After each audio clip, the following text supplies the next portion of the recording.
good morning. It's about 11 o'clock in the morning here in UK and it's Thursday. Kinorek pa niya ako. It's 12 o'clock. We're going to make pinakbet, Pampanga style, but this one without the binagoong because I'm suffer with recently with high blood pressure. Dapat ba kwento ko sa inyo to? So I decided so I requested to my husband that we're going to make a Kapampangan style o pinakbet but without the shrimp or binagoong. Okay, this is a healthy portion. I'll show you the recipe. Our recipe, you make onion, minced garlic, shrimp instead of pork, kalabasa, this is talong with sitaw, ampalaya, and this is, what is this veg? And kangkong. And okra. So, you dice in, you cut this in small pieces, soak it into the water, kasi po, if you don't soak in the water, the aubergine or talong, magda-darken ang skin, ang loob niya. Okay? So, we preheat the pan with oil. So, we're gonna saute the garlic.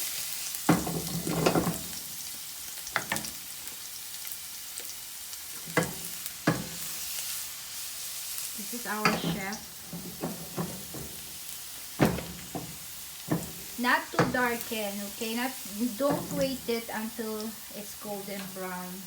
Kasi it will, nag-iib ang lasa na po siya. Then we need to add the onion.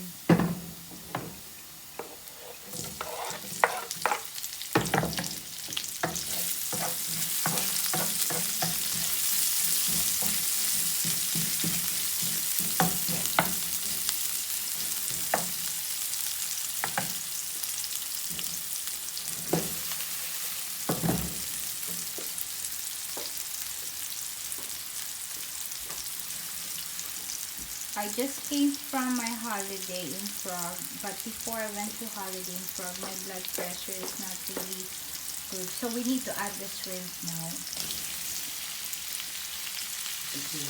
All we need to do is just saute this until it turns crispy.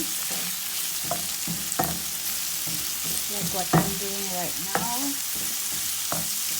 Only on the low fire, okay? Not high fire. Ayong soup.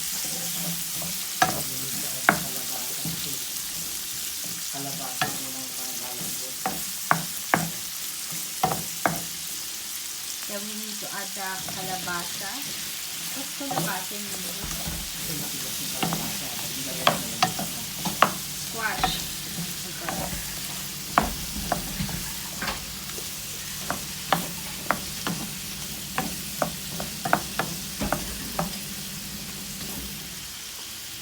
So, when I came back from Prague, my blood pressure is not really in good, in normal reading. So, it went up to 170 to 200 systolic. So, I'm starting taking blood pressure now. So, totally, even though I'm craving for Starbucks, I can't drink that anymore.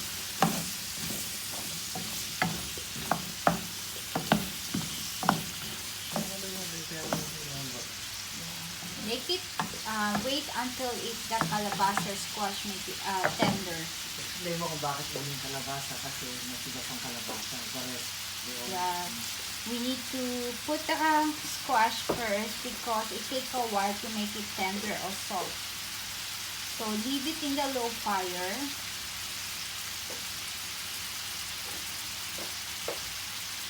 It only takes 3 minutes. Isn't it, Reg? 5 minutes. Oh, 3 to 5 minutes. Our kalabasa is already tender. What I do, I normally use the fork to check if the squash or tenders is already tender or soft. So we're going to add the rest of the vegetable, which is aubergine or talong, ampalaya, okra, and Ano yan? running beans.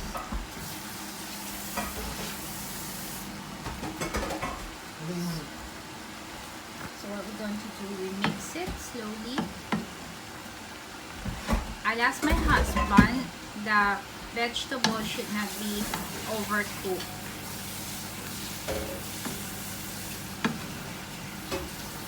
So this one, I requested him not really tasty. Normally, the way he cooked, because he's Kapampangan, is very tasty. They're very good when it comes to cooking. But this time, I requested not to put too much fish sauce. If you want to add more fish sauce, you can add it on his own vegetables, on his own servings of his vegetables. So mine is already bland. Because if you suffer with high blood pressure, you're supposed to be low salt or totally no salt, because that's one of the causes that will trigger your blood pressure or hypertension. So this is the kangkong.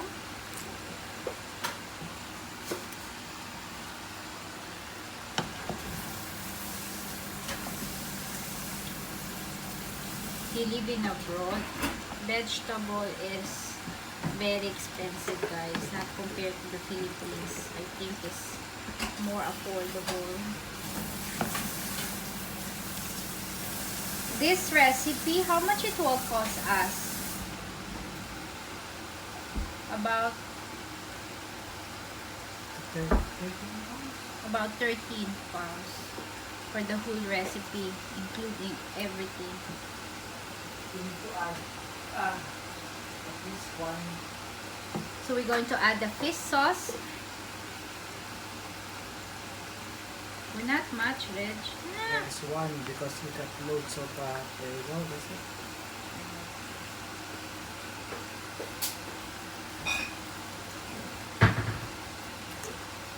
You can mix, I can mix it properly.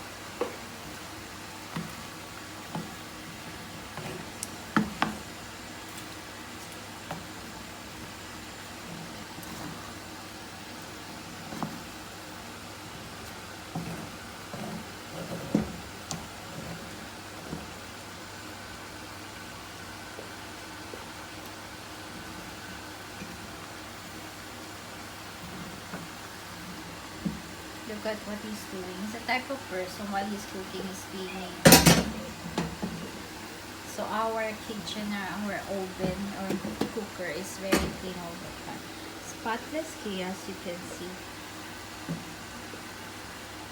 So wait all of this Another 5 minutes. another 5 minutes and it's ready to serve, guys.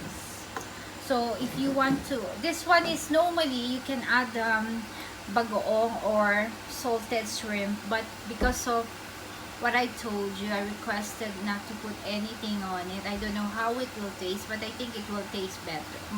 I think with bagoong, with salted shrimp, it's much better because that's the real pinakbet. But this one is I call it pinakbet for healthy living, for healthy eater. So because you only add because it's not too much salt on this recipe. So wait until 3 to 5 minutes because I don't want my vegetable overcooked. I want when you eat the vegetable, it's still crispy.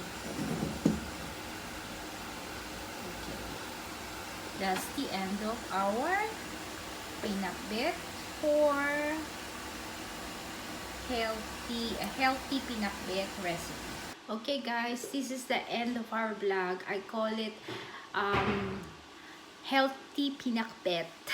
This is for people who suffer with high blood pressure like me, who's currently taking some blood pressure tablet. So since I've been diagnosed that recently, about 3 days ago, I totally cut off my Starbucks. I don't, to be honest with you, I don't eat much pork. I only eat pork if it's minced pork. I only like beef, red meat, more on vegetable and fish. But because my habit is still ridiculous, like I can't get rid of my Starbucks. Not totally get I totally not totally get rid of it.